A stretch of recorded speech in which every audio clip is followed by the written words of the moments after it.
Dia kata tak apa, asalkan dia Melayu, dia Islam, dia nak sakau pun tak ada masalah. Ini ucapan yang biadab.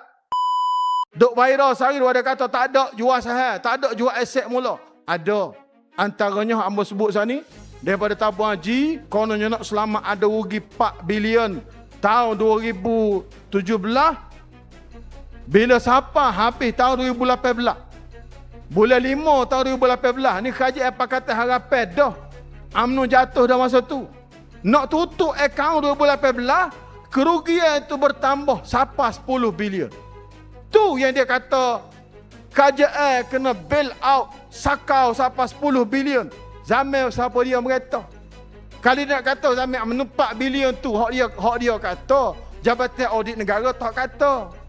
Bila siapa 2018 nak tutup akaun. Nak tutup akaun ni dia tak boleh lah, dia kena tengok.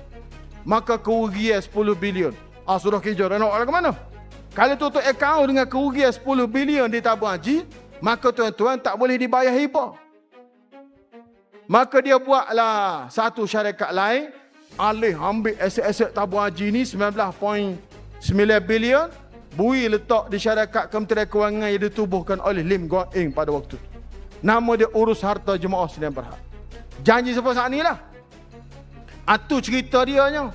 Jadi kalau dia kata kerajaan terpaksa guna taxpayer money, guna duit pembayar cukai untuk menyelesaikan masalah yang dibuat oleh puak-puak Melayu Islam ni. Kan ada dalam parlimen hak terlepas orang tu.